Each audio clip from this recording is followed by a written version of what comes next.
میں نے سب کھڑکیاں اور دروازے بند کیے، باہر کفر ڈالے اور جنریٹر کو آف کر دیا۔ پوری عمارت تاریک ہو گئی۔ میں نے گاڑی کی ڈرائیونگ سیٹ سنبھالی اور سوئچ آن کر کے فیول میٹر کو دیکھا۔ اس میں کم سے کم 3 گیلن پیٹرول تھا، جو میری ضرورت کے لیے بہت کافی تھا۔ چند منٹ بعد لمبی چوڑی شارلٹ سڑک کی طرف رواں تھی۔ کچے راستے پر مجھے ہچکولے محسوس ہو رہے تھے۔ اس سے میں اندازہ کر سکتا تھا کہ ڈکی میں پڑے ہوئے سادھو رام اور سیوک کا کیا حال ہو رہا ہوگا۔ یہ کچا راستہ تقریباً 4 میل لمبا تھا۔ دھول اور مٹی اڑاتی کار بالآخر پکی سڑک پر پہنچی۔ سمت کا تعین کرنے کے لیے میں نے قطبی ستارے کو دیکھا اور پھر دائیں جانب چل پڑا۔ سڑک پر گاڑی کی ہیڈ لائٹس بہت دور تک اجالا پھیلا رہی تھیں۔ کبھی کبھی کوئی گاڑی میرے سامنے سے نمودار ہوتی تھی تو مجھے لائٹس ڈم کرنا پڑتی تھیں، کیونکہ تنگ سڑک پر راستہ نظر ہی نہیں آتا تھا۔ میری رفتار غیر معمولی طور پر زیادہ تھی۔ اس کا نتیجہ یہ نکلا کہ ایک گاڑی جب اتنی ہی رفتار سے مخالف سمت میں جانے کے لیے آئی تو ایک رگڑ کی آواز آئی۔ چند سیکنڈ میں دونوں گاڑیوں کا فاصلہ اتنا زیادہ ہو چکا تھا کہ دوسری گاڑی والا کچھ نہ کر سکا۔ جتنی دیر میں اس نے بریک لگا کے گاڑی روکی ہوگی اور نیچے اتر کے رگڑ سے سائیڈ میں پڑ جانے والے ڈنڈ کو دیکھا ہوگا، اتنی دیر میں شارلٹ کئی میل کا فاصلہ طے کر چکی تھی۔ دوسری گاڑی کا نقصان یقیناً زیادہ ہوا ہوگا، کیونکہ وہ نسبتاً چھوٹی گاڑی تھی اور اتنی مضبوط بھی نہیں تھی جتنی 1956 ماڈل کی یہ شارلٹ۔ نمبر وہ ہاک نوٹ کرتا۔ شارلٹ کا نہ پچھلا بمپر تھا اور نہ ٹیل لائٹس تھیں۔ مجھے نقصان کی ذرہ برابر پرواہ نہیں تھی۔ میں تو ایک وجدانی کیفیت میں خیالوں کے ساتھ پرواز کر رہا تھا۔ گاڑی کی رفتار میرے تصور کا ساتھ نہیں دے سکتی تھی، جس میں رابعہ کی صورت کے سوا کچھ نہیں تھا، اور یہ ایک ایسی قوت تھی جس کی کشش مجھے نتائج کی پرواہ کیے بغیر تیز سے تیز تر چلتے رہنے پر مجبور کر رہی تھی۔ جب تک اس کی امید اور اس کا خیال نہ تھا، میرے دل کی یہ حالت نہ تھی، مگر اب اس ایک ساعت دیدار سے پہلے چند منٹوں کا یہ انتظار ایک صدی تک ہجر کے عذاب کو جھیلنے کا کرب بننے لگا تھا۔ جس گلی میں ایک ٹیکسی داخل ہو جاتی تھی، اس میں شارلٹ امپالا جیسی جہازی کار نہیں جا سکتی تھی۔ مجبوراً میں نے اسے گلی کے نکڑ پر چھوڑا۔ دروازے کا قفل خراب تھا۔ اس کا اندازہ مجھے اس وقت ہوا جب میں نے چابی نکال کے قفل میں گھمائی، مگر دروازہ پھر بھی کھل گیا۔ میرے لیے ایک پریشانی کی وجہ وہ لاش بھی تھی جو پچھلی سیٹ پر پڑے پڑے اکڑ گئی تھی۔ اب مجھے اپنی بے وقوفی کا احساس ہو رہا تھا۔ آخر مجھے اس لاش کو یہاں لانے کی کیا ضرورت تھی؟ میں سادھو رام کے گھر میں کوئی لاش چھوڑ کے نہیں آنا چاہتا تھا، اور میں نے اس کے گھر کو ایسے بند کیا تھا کہ بعد میں کوئی آئے تو اسے شک پیدا کرنے والی کوئی بات نظر نہ آئے۔ وہ یہی سمجھے کہ گھر والے کہیں گئے ہوئے ہیں، مگر گھر سے نکالنے کے بعد لاش باہر کہیں بھی گرائی جا سکتی تھی۔ راہ میں کئی سنسان موڑ آئے تھے اور ویران علاقے آئے تھے۔ لاش کو کسی گھڑے یا ندی نالے میں ڈالا جا سکتا تھا۔ یہاں اس کی موجودگی میرے لیے مشکلات پیدا کر سکتی تھی۔ بے شک باہر اندھیرا تھا اور اس طرف سے گزرنے والے بھی بہت کم تھے، لیکن یہ ہو سکتا تھا کہ بچے کھیل کھیل میں اندر جھانکنے لگے یا دروازہ کھول کر شور مچا دیں۔ ٹکی میں قید دونوں افراد کی طرف سے مجھے کوئی خطرہ تھا تو یہ کہ وہ ہوش میں آ کے اندر ہی لاتے نہ چلانے لگیں۔ ان کے ڈکی کو کھول کر فرار ہو جانے کا امکان بہت کم تھا۔ چند منٹ تذبذب میں گزر گئے، پھر میری قوت برداشت جواب دے گئی۔ میں سب سے بچھڑا ہوا، دوستی کے سہاروں سے محروم ہو جانے والا، محبت کی روشنی کے گم ہونے سے مایوسی کے اندھیرے میں بھٹکنے والا وہ مسافر تھا جو پھر اپنے رفیقان ہمسفر سے آ ملا تھا۔ پھر محبت کے اجالے کو دل میں یوں اترتا محسوس کر رہا تھا جیسے دامنے ابر سے برسنے والی چاندنی ہر گوشائے چمن کو منور کر دے۔ اور اس مرحلے پر جب مجھے بے خطر آتش نمرود میں بھی کود پڑنا چاہیے تھا، میری عقل کیوں محو تماشائے لبے بام تھی؟ میں نے اپنی وارفتگی عشق اور جذبات کی بےہودی کے سامنے سر خم کیا اور اس دروازے کی طرف لپکا جو اپنائیت، خلوص اور یگانگت، تحفظ اور عافیت اور اعتماد اور چاہت کے شہر کا دروازہ تھا۔ دھڑکتے دل کو سینے میں دبائے میں نے آہستہ سے دستک دی۔ دروازہ غالب نے کھولا۔ تم سکندر بخت؟ اس نے پھٹتے جذبات میں میرے بازو تھام لیے۔ تم آ گئے؟ تم تو مرحوم ہو گئے تھے۔ میں محروم ہو گیا تھا تم سب سے۔ میں نے اس کے کندھے پر ہاتھ مارا۔ ایسے کیا دیکھ رہے ہو مجھے؟ ہم ذرا یقین کر رہے تھے بھائی کہ تم بکلم خود ہو، بھوت نہیں ہو سکندر بخت کے۔ غالب نے آنکھیں مل کر کہا، بھوت کے بچے باقی سب کہاں ہیں؟ میں نے کہا، باقی سب بھوت کے بچے کہاں ہیں؟ غالب نے کہا، آؤ اندر آؤ، اطمینان سے بیٹھو، میرے پاس وقت کم ہے، مجھے فوراً واپس جانا ہے۔ میں نے کہا، لوٹ کر تو آنا ہے نا؟ غالب نے کہا، نہیں آنا تو مجھے بتاؤ، میں بھی ساتھ چلتا ہوں۔ یار مجھے وحشت ہو رہی ہے، تم بتاتے کیوں نہیں؟ میں نے گھر کی ویرانی سے گھبرا کے کہا۔ اپنے بھائی محسن حسن خان تو گئے ہیں بھیس بدل کے اسلام آباد۔ غالب نے کہا، کیوں؟ بھیس بدل کے کیوں؟ اور کیا کرتا بیچارہ، باپ کے جنازے کو تو کندھا نہیں دے سکا۔ غالب نے کہا، دل ہلکا کرنے کو قبر پر فاتحہ پڑے گا، اپنی بدبختی کا نذرانہ کچھ آنسو قبر کی مٹی پر بہائے گا، بہن سے ملے گا اور لوٹ آئے گا کل تک۔ اوہ، تو انکل شیروانی بھی دنیا کے دکھوں سے چھوٹ گئے؟ میں نے بوجھل دل کے ساتھ کہا۔ ہاں، اولاد کا سکھ دیکھنا ان کے نصیب میں نہ تھا، آخری وقت میں ان کے لب پر محسن کا ہی نام تھا۔ غالب نے کہا، مگر نہ اتنے کم وقت میں محسن کو بلایا جا سکتا تھا اور نہ وہ جا سکتا تھا، چلا جاتا تو واپس نہ آتا۔ اور شہلا، وہ کہاں رہے گی اب؟ میں نے کہا اور وہیں چارپائی پر بیٹھ گیا۔ ابھی تو فوزیہ کے ساتھ ہی تھی، ظاہر ہے اس کا وہی ایک ٹھکانہ ہے۔ غالب نے کہا، پہلی بری خبر سن کے میرا سارا جوش و خروش سرد پڑ گیا تھا اور اشتیاق کا جذبہ دکھ میں ڈھل گیا تھا۔ میں ایک بار پھر خود کو مجرم سمجھنے پر مجبور تھا۔ یہ میری دوستی نبھانے کی سزا تھی جو انکل شیروانی نے برداشت کی۔ ان کا بیٹا جو ان کے آخری دنوں کا سہارا بن سکتا تھا، ان کا نہ رہا، اور وہ نہ چاہنے کے باوجود اسی بیٹی کے گھر میں پناہ گیر ہوئے جسے وہ اپنے گھر سے رخصت کر چکے تھے۔ وہ پرانی وضع پر قائم رہنے والوں میں سے تھے۔ داماد کے گھر میں رہنا ان کو سخت گراں گزرا ہوگا، مگر انہوں نے یہ بے عزتی بھی بیٹے کی وجہ سے برداشت کی۔ محسن کی قربانی اتنی بڑی تھی کہ میں نے خود کو بہت چھوٹا محسوس کیا۔ کیا یہ سب کچھ میں کر سکتا تھا؟ شاید نہیں۔ محسن نے دوستی کا حق ادا کرنے میں حد سے گزر کر وہ روایت قائم کر دی تھی جو شاید کسی نے نہ کی ہو۔ اس کو آخری وقت میں باپ کے پاس نہ ہونے کا کتنا رنج ہوگا، اس کا میں بخوبی اندازہ کر سکتا تھا، لیکن اس سے محسن کے دل سے غم کا بار گرا کم نہیں ہوتا تھا۔ شاید یہ غم کی خلش اس کے دل سے کبھی نہ جائے گی، اور وہ کبھی فیصلہ نہ کر سکے گا کہ اس نے میرا ساتھ دے کر والدین کو جو دکھ دیے تھے وہ تقدیر کے گناہ تھے یا تدبیر کی مجبوری کے جرم۔ اس نے غلط فیصلہ نہیں کیا تھا، مگر وقت نے اس فیصلے کو غلطی بنا دیا۔ اس نے کبھی نہ چاہا تھا کہ وہ دوستی پر والدین کے حقوق کو قربان کرے، مگر آزمائش کے یہ مرحلے بعد میں پیدا ہوئے اور پھر وہ بے بس ہو گیا۔ اس کے لیے ممکن ہی نہ رہا کہ وہ والدین کے لیے کچھ کر سکے۔ والدین نے اس کی مجبوریوں پر اسے معاف کر دیا تھا کیونکہ وہ سب جانتے تھے۔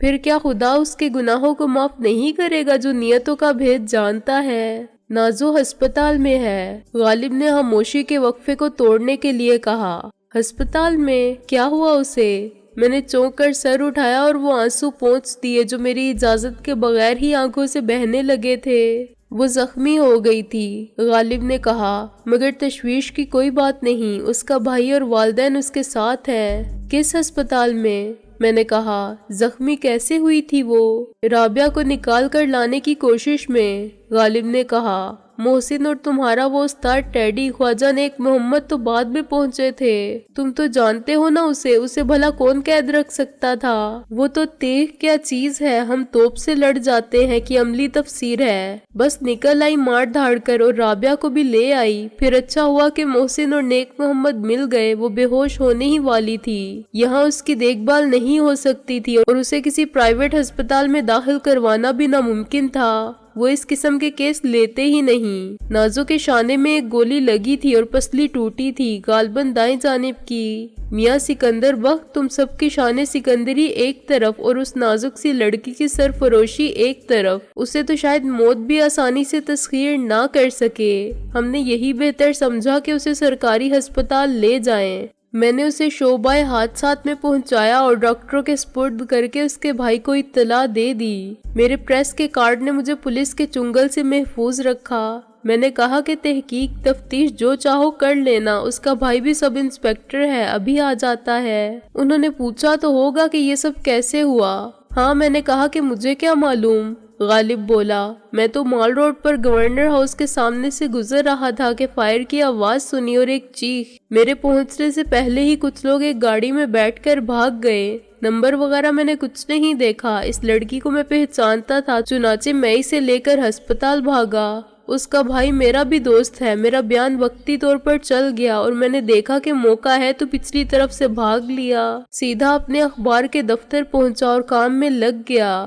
شیخ پہنچا تو میں غائب تھا۔ پولیس والے جو شعبہ حادثات میں ڈیرا ڈالتے رہتے ہیں کچھ بھی نہ بتا سکے۔ ادھر ادھر دیکھا ہوگا مجھے اور سمجھ گئے ہوں گے کہ میں چکر دے کر نکل گیا۔ میرا نام یاد تھا انہیں۔ بعد میں شیخ کا فون آیا۔ میں نے کہا کہ نازو زخمی ہو گئی۔ وہ کیسے؟ وہ کہنے لگا کہ مجھے معلوم تھا تم یہی پوچھو گے اور ثابت بھی کر دو گے کہ تم اخبار کے دفتر سے نکلے ہی نہیں۔ بہرحال تم نے اپنا اخلاقی فرض تو پورا کیا، اس کے لیے شکریہ۔ میں نے کہا کہ کیا میں نے اپنا قانونی فرض پورا نہیں کیا؟ تو کہنے لگا کہ وہ الگ معاملہ ہے۔ خیر اس کے بعد نازو کی طرف سے ہمیں بے فکری ہو گئی۔ وہ اب خطرے سے باہر ہے۔ مرزا غالب مجھے بتاؤ میں کیا کروں؟ اس لڑکی کا قرض کیسے چکاؤں؟ میں نے کہا میرے پاس تو کچھ بھی نہیں ہے۔ اکثر لوگ قرض لے کر بھول جاتے ہیں، مثلاً ہم۔ غالب نے کہا تم بھی یہی کرو، عزت آنی جانی چیز ہے، کبھی کوئی قرض خواہ مل جاتا ہے تو۔ میں نے نفی میں سر ہلایا۔ یہ وہ قرض نہیں ہے مرزا غالب، میں احساس کے قرض سے نجات پا کے کدھر جاؤں؟ وہ تو مجھ کو اسی طرح زیر بار کرتی رہے گی۔ ایک بار اس نے مجھے میری زندگی دی تھی، رابعہ کو بچا کے اس نے مجھے دوسری بار زندگی دی ہے۔ رابعہ بھی ہسپتال میں ہے، غالب نے کہا۔ شاید وہ میرے ذہن کو آہستہ آہستہ ہر صدمے کے لیے تیار کر رہا تھا۔ میں نے غالب کا گریبان تھام لیا۔ جو کچھ بتانا ہے ایک ہی بار میں بتا دو، میں سب کچھ برداشت کرنے کا حوصلہ رکھتا ہوں۔ یہ تم اپنے اسی حوصلے کا ثبوت دے رہے ہو؟ غالب نے مزاحمت کیے بغیر نرمی سے کہا۔ میں نے شرمندہ ہو کے اسے چھوڑ دیا۔ کیا وہ بھی زخمی ہوئی تھی؟ میں نے کہا نہیں، جسمانی طور پر وہ بالکل ٹھیک ہے۔ غالب نے اپنی قمیض کا کالر ٹھیک کیا۔ وہ ایک نفسیاتی معالج کے زیر علاج ہے۔ نفسیاتی معالج؟ صاف کیوں نہیں کہتے کہ وہ پاگل ہو گئی ہے؟ میں نے کھوکھلے لہجے میں کہا۔ تم جیسے معقول آدمی کو ایسی نامعقول بات نہیں کرنی چاہیے، غالب نے کہا۔ نفسیاتی مسائل اعصابی کشیدگی، ذہنی دباؤ، صدمات اور تفکرات، ان سب سے ذہن کا متاثر ہونا پاگل پن نہیں کہلاتا۔ کوئی آدمی فولاد کا بنا ہوا نہیں ہوتا۔ عورت جذباتی طور پر بھی زیادہ کمزور ہوتی ہے۔ ہسٹیریا اس کے جذباتی دباؤ کی حد سے گزر جانے کا نتیجہ ہوتا ہے۔ جو کچھ رابعہ کے ساتھ ہو رہا ہے وہ اس نے عام عورت کے مقابلے میں بہت زیادہ حوصلے کے ساتھ برداشت کیا، مگر بالآخر اس میں ہمت نہ رہی۔ اب کیا حال ہے اس کا؟ میرا مطلب ہے اس کی کیفیت کیا ہے؟ میں نے کہا کیفیت ٹھیک ہے، وہ کسی کو کاٹنے کے لیے نہیں دوڑتی، کپڑے نہیں پھاڑتی اور چیختی چلاتی نہیں۔ وہ بولا گمسم بیٹھی رہتی ہے اور صرف خواب آور انجیکشن دینے سے سوتی ہے۔ پہلے 48 گھنٹے تک اس نے پلک نہیں جھپکی تھی۔ اس کے علاوہ وہ کسی کو نہیں پہچانتی۔ وہ اپنے پرعذاب ماضی سے کٹ گئی ہے۔ یہ وہی کیفیت ہے جو ایک شاعر نے بیان کی ہے کہ یاد ماضی عذاب ہے یارب، چھین لے مجھ سے حافظہ میرا۔ اور اس کی یہ کیفیت کب تک رہے گی؟ میں نے کہا یہ سمجھ لو کہ وہ ریت کا ایک کمزور پشتہ تھی۔ غالب بولا اس نے ہر سیلاب بلا کا مقابلہ کیا اور اسے روکے رکھا، مگر بالآخر سیلاب اسے بہا کر لے گیا۔ جب سیلاب گزر جائے گا تو اس پشتے کی تعمیر پھر کرنی ہوگی، تمہیں، مجھے، ہم سب کو۔ وہ کون سے نفسیاتی ہسپتال میں ہے؟ میں نے کہا وہ ہسپتال نہیں ہے، ایک ڈاکٹر کا گھر ہے۔ غالب نے کہا وہ ڈاکٹر بہت مشہور نیورو فزیشین ہے، ماہر نفسیات۔ اب صرف تخلیل نفسی کرنے والے نہیں ہوتے، اسپیشلسٹ ہوتے ہیں، برین اسپیشلسٹ۔ ذہن کے مخصوص امراض عارضی ہو یا دیرپا سب کا علاج جانتے ہیں، اسی طرح جیسے دوسرے اسپیشلسٹ جسم کے دوسرے حصوں کا علاج کرتے ہیں، دواؤں سے اور خصوصی آلات سے۔ وہ ڈاکٹر میرا جاننے والا تھا۔ میں نے اسے کہا کہ میری بہن ہے اور اس کا رشتہ طے ہو چکا ہے، اگر اس کے بارے میں کوئی افواہ بھی پھیلی تو رشتہ ٹوٹ جائے گا۔ اس نے مکمل رازداری کی خاطر رابعہ کو اپنے گھر میں رکھ لیا۔ وہ بالکل محفوظ ہے اور بہت اچھے ہاتھوں میں ہے۔ تم نے بھی موقع پاتے ہی مجھ پر ایک احسان کا قرض لاد دیا۔ یہ تمہارا کمپلیکس بنتا جا رہا ہے۔ اگر کوئی تمہارے لیے کچھ کرتا ہے تو اس لیے کہ تم دوست ہو۔ دوستی میں احسان کا لفظ گالی سے کم نہیں ہوتا سکندر بخت، مرزا غالب نے کہا۔ کیا ضرورت پڑنے پر تم میرے لیے کچھ نہیں کرو گے؟ کیا میں رابعہ کو دیکھ سکتا ہوں؟ میں نے کہا۔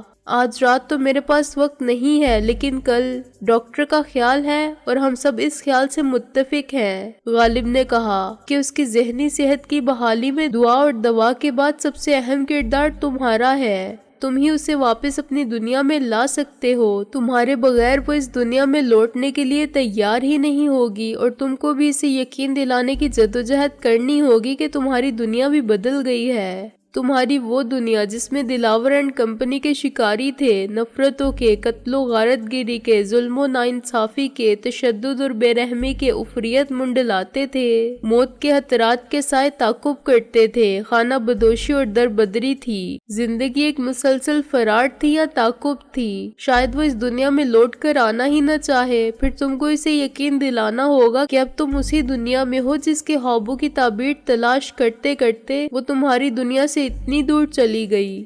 تم اسے بتاؤ گے کہ اب دنیا وہی جنت ہے جسے وہ آباد کرنا چاہتی تھی، تمہارے ساتھ مل کر۔ پھر ہم سب اسے واپس لے آئیں گے، وہ یقیناً واپس آئے گی۔ غالب، تم اب بھی اصل حقیقت کو مجھ سے پوشیدہ رکھنے کی کوشش کر رہے ہو، میں نے کہا۔ اصل حقیقت یہی ہے جو میں نے بتا دی، غالب نے میری طرف دیکھے بغیر کہا۔ مجھے شک ہے کہ رابعہ کی ذہنی کیفیت نفسیاتی مسائل اور صدمات کا نتیجہ نہیں، میں نے کہا۔ کیا اس پر تشدد ہوا تھا؟ اسے اغوا کر کے لے جانے والوں نے اس سے کچھ پوچھنے کی کوشش کی ہوگی۔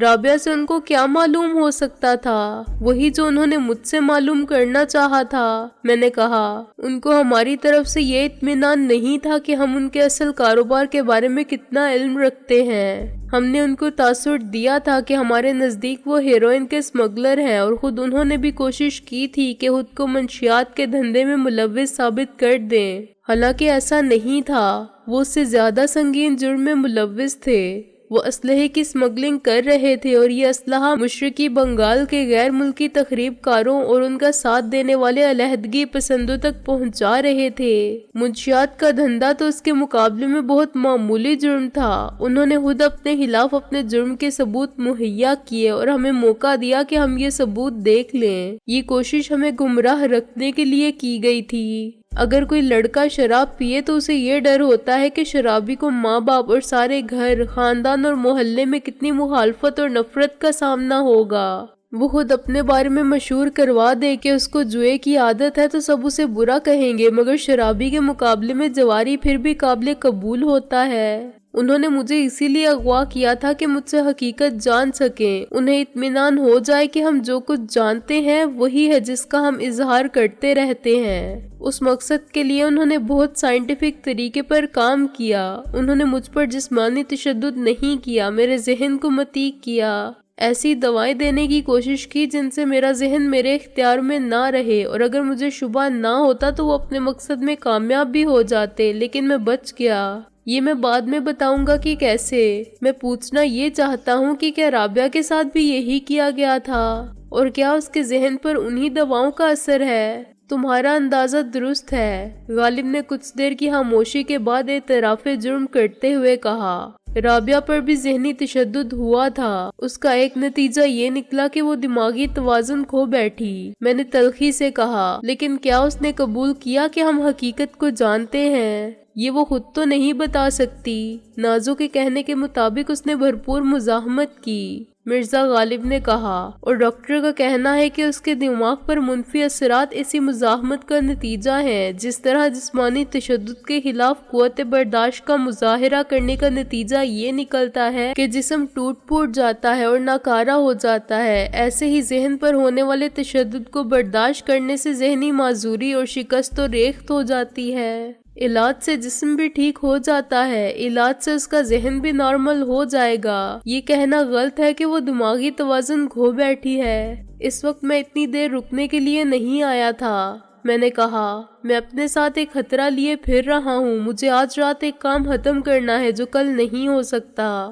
اس کا مطلب ہے تم واپس جاؤ گے؟ مرزا غالب نے کہا ہاں مجھے مدد کی ضرورت تھی، تم تینوں میں سے کوئی میرے ساتھ رہتا تو اچھا تھا۔ میں نے کہا لیکن محسن ہے نہیں اور نیک محمد بھی غائب ہے، میں تمہارے ساتھ چلتا ہوں۔ مرزا غالب نے کہا اور بعد میں نیک محمد آئے گا تو پریشان ہوگا۔ میں نے کہا کل محسن بھی آ جائے گا، میں ان کے لیے پیغام چھوڑ جاتا ہوں۔ وہ بولا یہ ٹھیک ہے۔ میں نے کہا اسے چند سطروں میں بتا دو کہ فکر نہ کرے، میں خیریت سے واپس آ گیا ہوں اور ضروری سمجھے تو یہ اطلاع رابعہ یا نازو کو بھی دے دے۔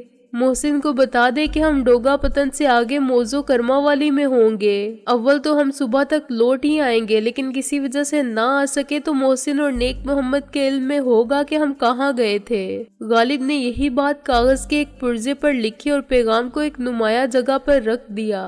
میں نے غالب کو اپنے ساتھ 2 ریوالور رکھنے کو کہا اور اپنے لیے بھی ایک اور ریوالور اٹھا لیا۔ مسروقہ، ضبط شدہ اور مال غنیمت کی صورت میں ہمارے پاس اتنا اسلحہ جمع ہو گیا تھا کہ ہم جہاں جاتے تھے ایک اسلحہ خانہ لیے پھرتے تھے۔ ویسے تو ہمارے پاس دشمن سے چھینی ہوئی مشین گن بھی تھی، لیکن اس کے راؤنڈ ختم ہو جانے کے بعد وہ ہمارے لیے بے مصرف ہو گئی تھی۔ اس ملک میں ایک معمولی ریوالور بھی پرمٹ اور لائسنس کے بغیر نہیں ملتا تھا، اور لائسنس حاصل کرنا جوئے شرلانے سے کم نہیں تھا۔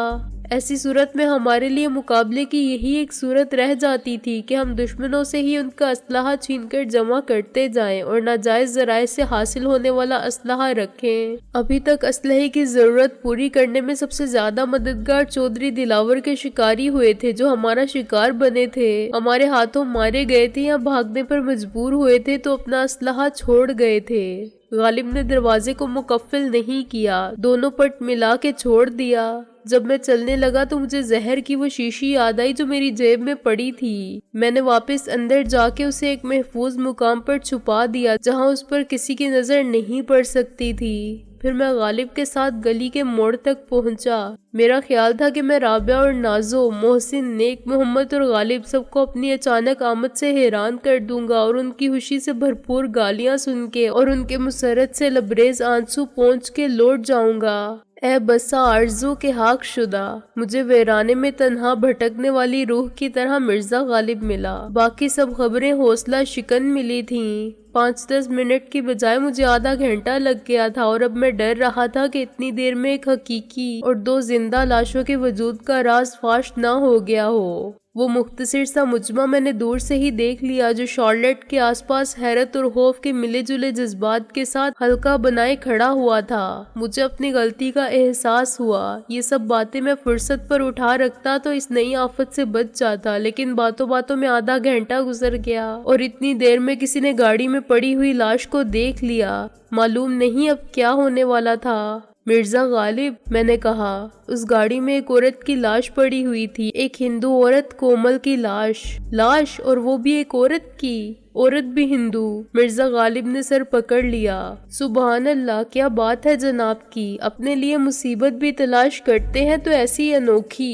فضول مت بولو، کام کرو۔ میں نے کہا اس مصیبت سے چھٹکارا پانا بے حد ضروری ہے، دیر کی تو مصیبت 3 گنا ہو جائے گی۔ 2 بہت خطرناک قسم کے بندے ڈکی میں بھی بندے پڑے ہیں۔ اب ہم قریب جا کے صورتحال کا جائزہ لیتے ہیں۔ یہ لوگ گاڑی والے کی واپسی کا انتظار کر رہے ہوں گے، ممکن ہے کسی کو بھیج چکے ہوں کہ پولیس کو بلا لائے۔ مرزا غالب نے کہا ہاں یہ بھی ہو سکتا ہے۔ میں نے کہا ہر صورت میں تم قریب جا کے لوگوں سے بات کرو، عام تماشائی کی طرح پوچھو کہ بات کیا ہے، پھر جاؤ اور کسی باوردی پولیس مین کو پکڑ لاؤ۔ اسے 200-400 کی جگہ 1000 بھی دینے پڑے تو کوئی بات نہیں، کسی صورت اسے یہاں تک لے آؤ اور اس سے کہو کہ مجمع کو منتشر کر دے، ڈانٹ ٹپٹ کر کے بھگا دے، تمہارا پریس کارڈ کام آ سکتا ہے۔ کوئی پولیس والا اگر مل بھی گیا تو کیا وہ لاش کو نہیں دیکھے گا؟ غالب نے کہا ایک پولیس والا ایک آدمی ہوتا ہے، اس سے نمٹا جا سکتا ہے۔ میں نے کہا اتنے بڑے مجمع سے میں اکیلا نہیں نمٹ سکتا۔ چلو میاں سکندر، تمہاری دوستی میں جو بھی ہو جائے کم ہے۔ مرزا غالب نے آہ بھری، تم تو پوری کوشش کر رہے ہو کہ اپنے ساتھ ہمیں بھی فوت کر دو، مگر نہ جانے کیوں تقدیر ہمیں بچا رہی ہے۔ گاڑی کے آس پاس 10-12 آدمی جمع تھے، ان میں سے کچھ دہشت زدہ کھڑے تھے اور کچھ گاڑی کے شیشوں سے ناک لگائے اور اندر تاریکی میں پڑی ہوئی لاش کو دیکھنے کی کوشش کر رہے تھے۔ اگر یہ شارع عام ہوتی تو اتنی دیر میں 10-12 نہیں 100-150 افراد کا ہجوم ہوتا۔ میں نے اور غالب نے انجان بن کے اپنے تجسس کا اظہار کیا۔ کیا ہوا ہے جی؟ میں نے ایک بابو ٹائپ شخص سے کہا۔ گاڑی میں لاش پڑی ہے۔ اس نے بے حد پراسرار انداز میں سرگوشی کی۔ اچھا، کس کی لاش؟ میں نے بھی آہستہ سے کہا۔ عورت کی، بابو نے کہا۔ دیکھو دیکھو تم بھی، گاڑی کس کی ہے؟ میں نے اسی رازدارانہ لہجے میں پوچھا اور لاش کو دیکھنے سے گریز کیا۔ معلوم نہیں، یہاں چھوڑ کر بھاگ گیا ہے کوئی، بابو نے بتایا۔ تمہارا مطلب ہے گاڑی یہاں رہنے والے کسی شخص کی نہیں ہے؟ میں نے تعجب سے کہا۔ بابو نے نفی میں سر ہلایا۔ اتنی بڑی گاڑی ہو سکتی ہے یہاں کسی کے پاس؟ یہاں تو کسی کے پاس سائیکل بھی ہو تو وہ اسے گاڑی سمجھتا ہے۔ ابھی آ جاتی ہے جی پولیس، کسی نے بآواز بلند کہا، اور میں نے اس لاؤڈ سپیکر کو دیکھا۔ وہ کوئی پہلوان لگتا تھا۔ کیا کوئی گیا ہے پولیس کو بلانے کے لیے؟ مرزا غالب نے معصومیت سے کہا۔ ہاں، بھیجا تو تھا ایک بندہ، پہلوان بولا۔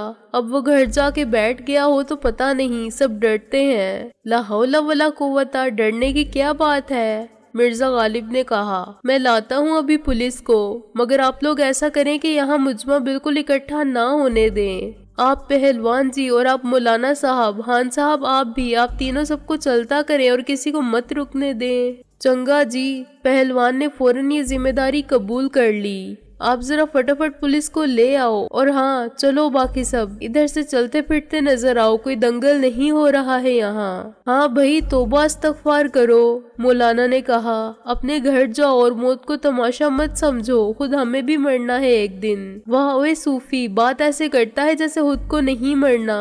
ایک نوجوان نے جاتے جاتے فکرہ کسا۔ خود بھی تو گھر جا، چلو اے سور دے پتر، گھس مار کے دن کٹ دیاں گا، پہلوان نے غرا کے نوجوان کی بات کا جواب دیا۔ لوگ فوراً کھسکنے لگے۔ تیسرا شخص میں تھا جس کو غالب نے خان صاحب کہہ کے مخاطب کیا تھا۔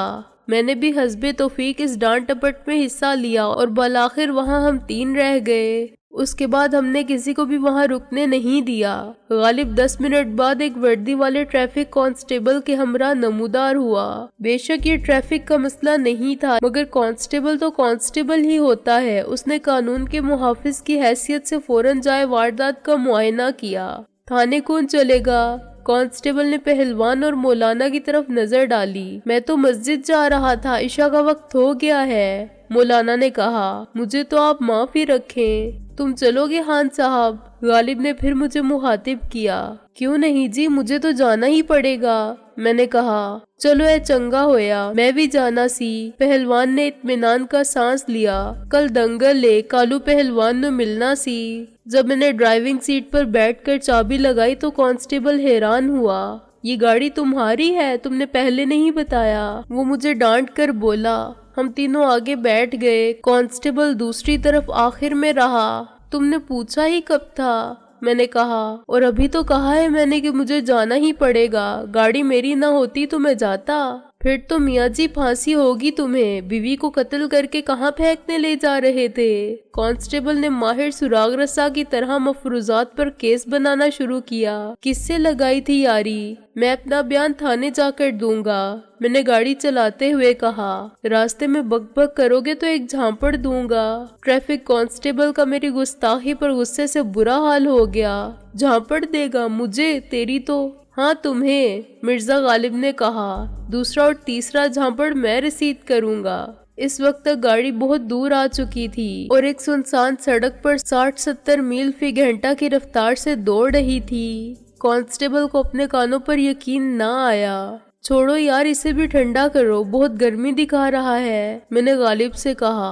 تم دونوں ساتھی ہو؟ کانسٹیبل کا رنگ اڑ گیا۔ قتل تم دونوں نے کیا تھا؟ ہاں، ہم یہ کام مل کر کرتے ہیں، مرزا غالب نے کہا۔ جتنے قتل کیے ہیں اتفاق رائے سے کیے ہیں، ویسے تم رہتے کہاں ہو؟ کیوں، میرے گھر سے کیا لینا دینا ہے تم کو؟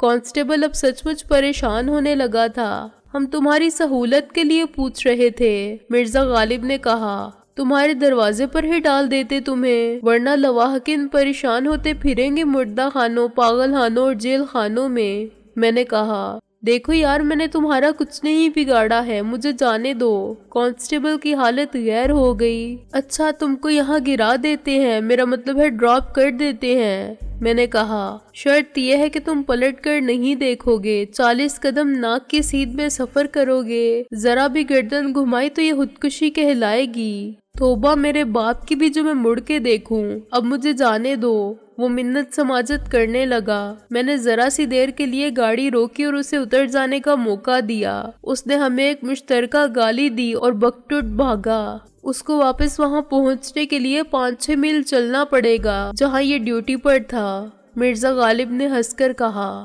کیا یہ ہمیں پھر تلاش نہیں کرے گا؟ میں نے کہا جہاں گاڑی کھڑی ہوئی تھی وہاں تک تو پہنچ ہی جائے گا، وہاں کیا معلوم ہوگا میں ملتا نہیں۔ غالب نے کہا تم کئی دن سے غائب تھے، لوگوں کے لیے ہم بھی اجنبی تھے، اتنی بڑی گاڑی کے مالک کا پتہ اسے کون بتائے گا؟ مگر آپ یہ فرمائیے کہ اس بوتے کافر نے آپ پر اپنی جان کیوں فدا کی؟ میں نے اسے کم سے کم الفاظ میں وہ سب بتا دیا جو میرے اغوا ہو جانے کے بعد سے میری واپسی تک ہوا تھا۔ اس لاش سے تو کچھ معلوم نہیں ہو سکتا۔ مرزا غالب نے ساری رودات سن کر کہا اسے کیوں لیے پھر رہے ہو؟ کبھی نہ کبھی آدمی کو حماقت بھی کرنی پڑتی ہے۔ میں نے کہا اب تم جہاں کہو اس کا کریا کرم کر دیتے ہیں، اس میں سوچنے کی کون سی بات ہے؟ غالب نے کہا اسے پھر وہیں چھوڑ دیں گے جہاں سے اٹھایا تھا، ہم واپس جا رہے ہیں نا؟ ہاں ابھی تو سادھو رام کے گھر ہی جانا ہے۔ میں نے کہا ہمارے قبضے میں دشمن کے بہت اہم آدمی ہیں۔ یہ تو ٹھیک ہے، غالب نے کہا، لیکن سیوک سے یا دلربا سے ایک رات میں کچھ معلوم کرنا مشکل ہوگا۔ یہ عام لوگ نہیں ہے کہ فوراً سب کچھ بتا دیں، ان کی تربیت ایسی ہوتی ہے کہ ان کا مزاج اور ان کی فطرت سب بدل جاتے ہیں۔ عموماً یہ لوگ جان دے دیتے ہیں مگر بتاتے کچھ نہیں، بہت سخت جان لوگ ہوتے ہیں، ہوتے تو گوشت پوست کے انسان ہی ہیں۔ میں نے کہا ہر جسم کے عذاب جھیلنے کی حد بالآخر آ جاتی ہے۔ بالکل آ جاتی ہے، لیکن ہمارے پاس تو آج کی پوری رات بھی نہیں ہے۔ غالب نے کہا اور یہ رات بھی ہم تفتیش کرتے ہوئے نہیں گزار سکتے۔ میرا خیال ہے کہ صرف سادھو رام کو آئندہ استعمال میں لیے رکھتے ہیں، تمام ضروری معلومات اسی سے حاصل ہو جائیں گی، باقی سب کی کسی کو ضرورت نہیں، نہ ہمیں نہ ہمارے دشمنوں کو۔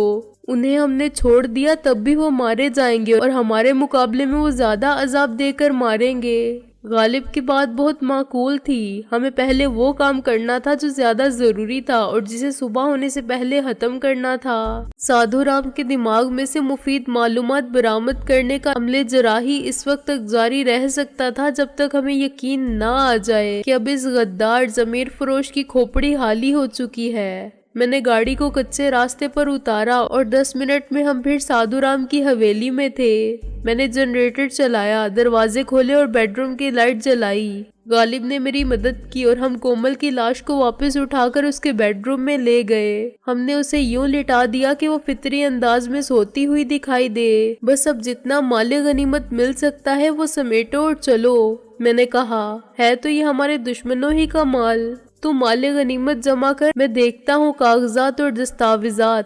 غالب نے کہا۔ میں نے نفی میں سر ہلایا۔ ایسے کام کرنے والے کوئی ثبوت گھر میں نہیں رکھتے، جو کسی کے ہاتھ لگ جائے تو مصیبت بن جائے۔ منطقی طور پر یہ بات تسلیم کی جا سکتی ہے، غالب نے کہا، پھر بھی تلاشی لینے میں کیا حرج ہے؟ میں نے گھر کے اندر مختلف خانوں اور الماریوں کی درازوں سے 40,000 روپے کی پاکستانی کرنسی برآمد کی۔ تقریباً اس سے دگنی مالیت کی انڈین کرنسی ایک سوٹ کیس میں بند تھی۔ معلوم نہیں سادھو رام نے اسے کس مقصد کے لیے جمع کیا تھا، غالباً آڑے وقت کے لیے، جب اچانک اسے بھاگنا پڑے تو وہ ایک سوٹ کیس لے کر سرحد پار کر جائے۔ مصیبت کے وقت سب سے بڑا دوست اور سب سے قابل اعتماد سہارا پیسے کا ہی ہوتا ہے، جو سارے مسائل حل کر دیتا ہے اور تمام مشکلات سے نجات دلا دیتا ہے۔ سادھو رام جیسے لوگ بے یقینی کے خوف کے سائے میں جیتے ہیں، انہیں ایک طرف اپنے خزانوں کے بھر جانے کی خوشی ملتی رہتی ہے تو دوسری طرف یہ دھڑکا لگا رہتا ہے کہ تقدیر نامہرباں ہو گئی تو ایک چھوٹی سی غلطی بہت بڑی سزا بن جائے گی۔ پھر پناہ کون دے گا؟ جن کی تھالی میں کھایا اور پھر انہی کی تھالی میں چھید کیا، وہ تو برا حشر کریں گے۔ جن کے لیے یہ سب کیا تھا وہ بھی اس چھوٹی سی غلطی کو ناقابل معافی جرم بنا دیں گے۔